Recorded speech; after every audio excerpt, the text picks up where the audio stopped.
understands that the people of Israel, are they dead? But in fact, they have lost.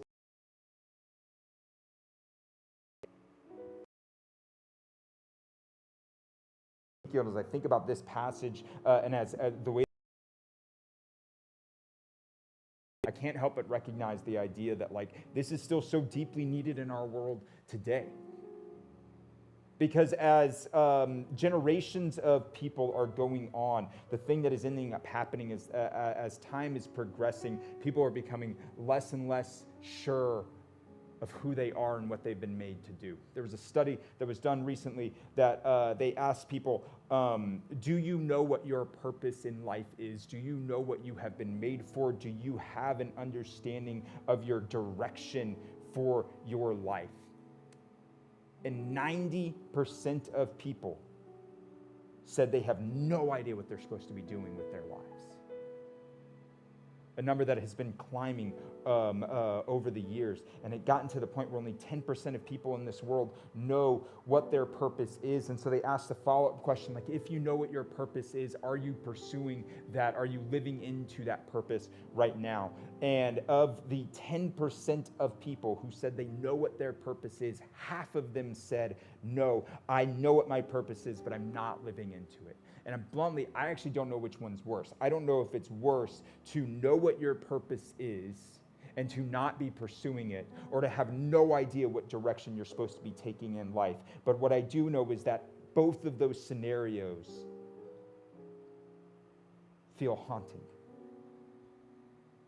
Because both of them, you can't possibly feel as though you can do anything on your own to remedy that situation.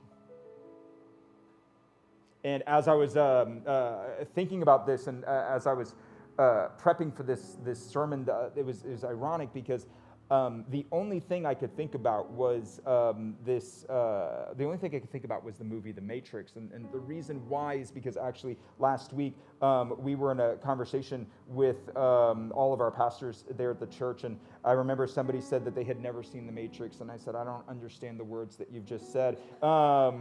And I said that because when I was in seminary, I wrote a paper on the movie The Matrix, and which doesn't make sense. When I was in Jesus school, I wrote an entire, not just I wrote it on all three movies. I wrote it on the trilogy because our professor said, hey, I'd love for you as you're finishing up this theology course to apply the things that you've learned. So talk about a book that you've read, or some hymns that have been sung, or just take anything in the world. And he didn't understand who he was talking to.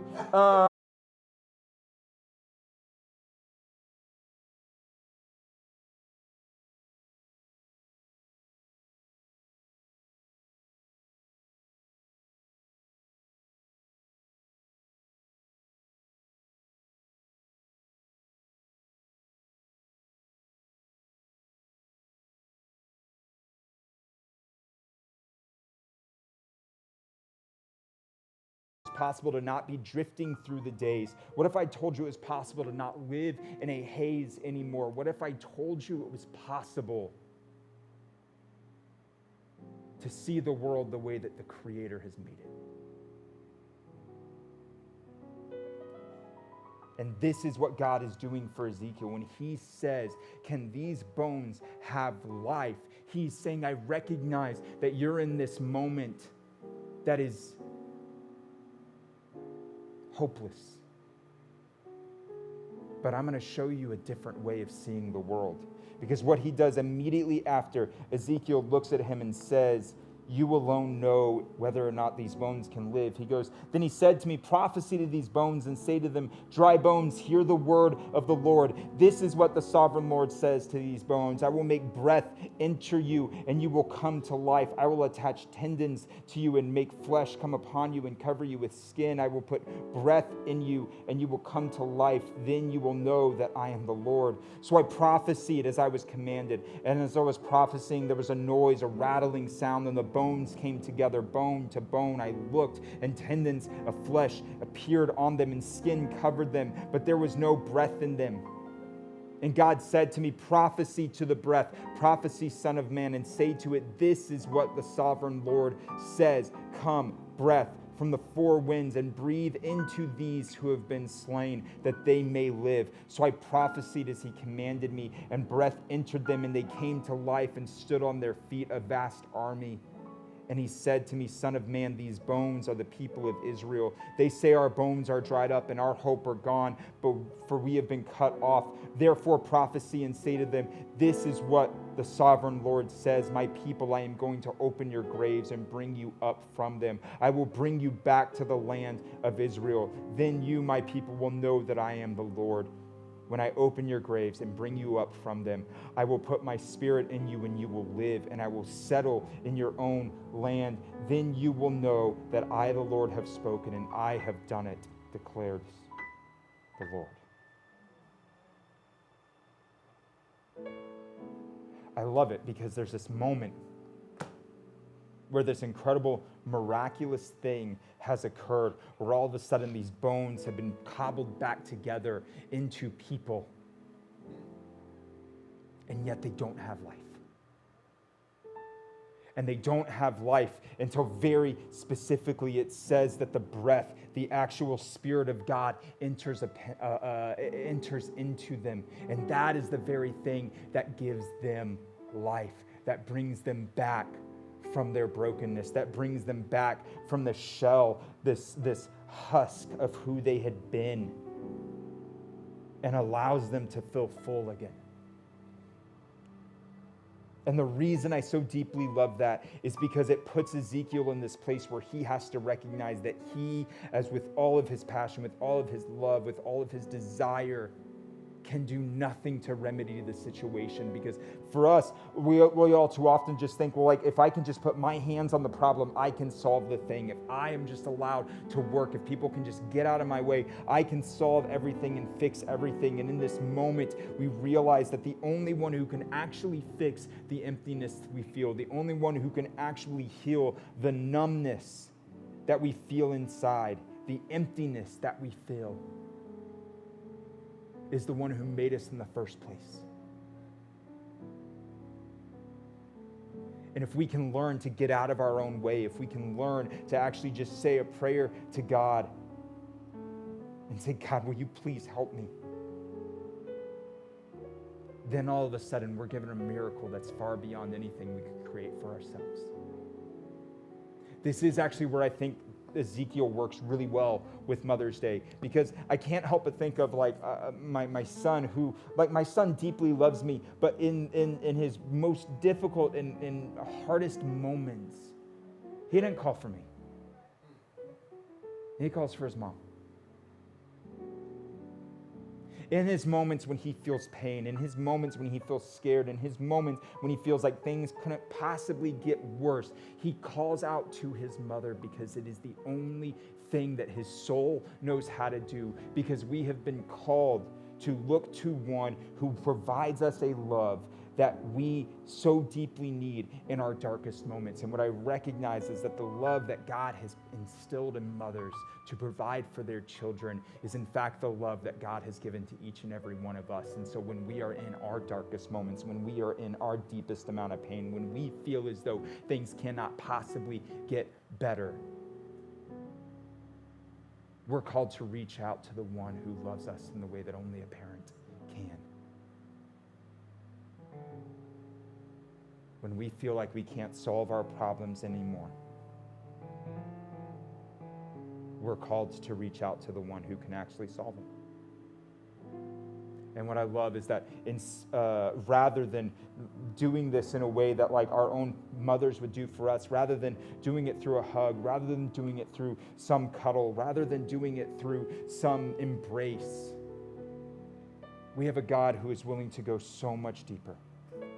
Because here's how the passage of the Valley of the Dry Bones ends. It says, my servant David will be king over them, and they will all have one shepherd. They will follow my laws and be careful to keep my decrees. They will live in the land I have gave to my servant Jacob, the land where your ancestors lived. They and their children and their children's children will live there, and David, my servant, will be their prince forever.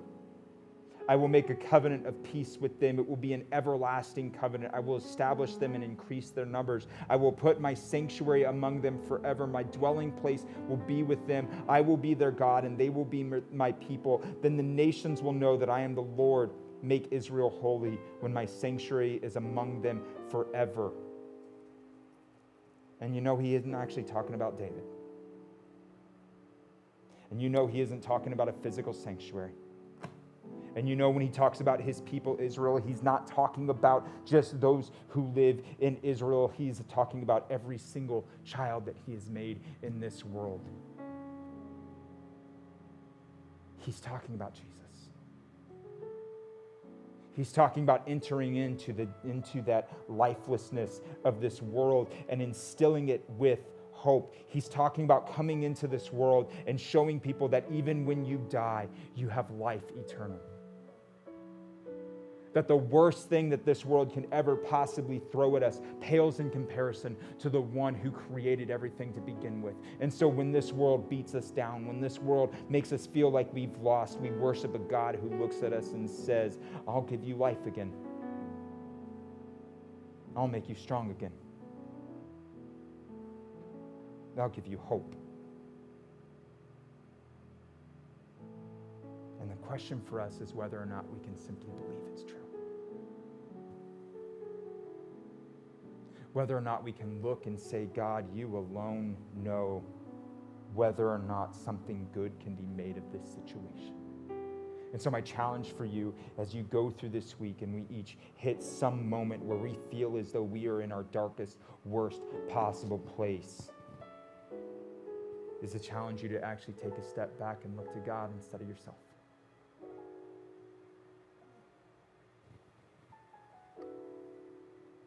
And to say a very simple prayer, which is to say, God, you alone know whether or not goodness can come from this moment.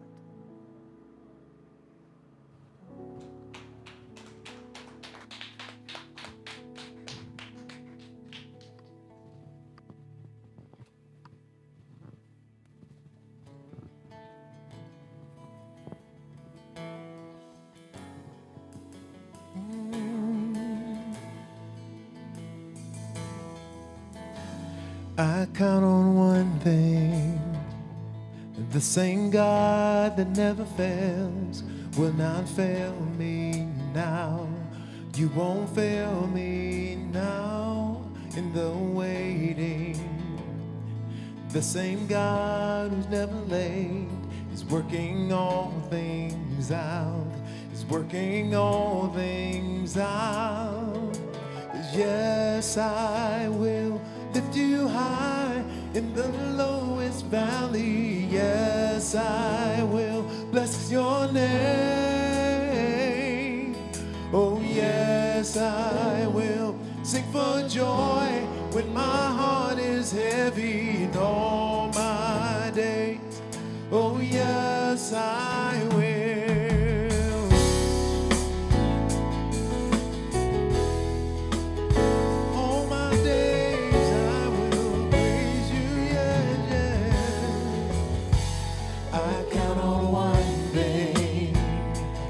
Same God that never fails will not fail me now. You won't fail me now in the waiting. The same God who's never late is working all things out. Is working all things out. Oh yes, I will lift you high in the lowest valley. Bless your name. Yes, I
in the lowest valley. Yes, I will bless your name. Yes, I will sing for joy when my heart is heavy in all my days. Oh, yes, I will for all my days. Oh, yes, I will for all my days. Oh, yes, I will.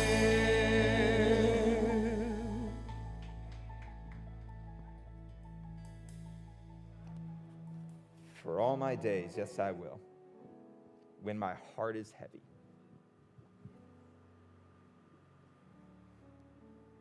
It's a humbling thing to be reminded that the only thing we have is the opportunity to praise God. Amen. That we don't have our strength, we don't have our IQ, we don't have our skills, we don't have our accomplishments, we don't have our possessions. All we have truly in this world is the ability to praise God. And so when we go through this week, and this week beats us up one side and down the other, and makes us go 15 rounds and makes us feel like we lost, the question is not whether or not we get back up. The question is whether or not we're willing to look at God and say, yes, I will. Yes, I will sing your praise.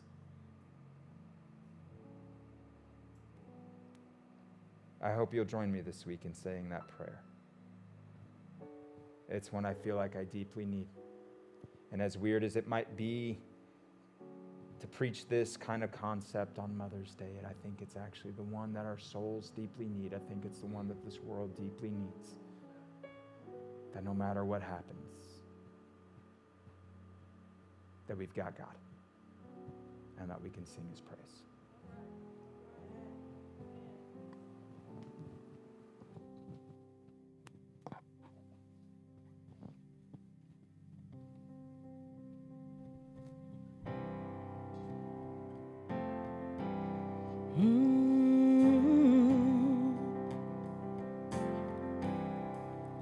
I've got joy in the struggle. I've got peace in the storm. I've got strength in the battle. I don't fear anymore.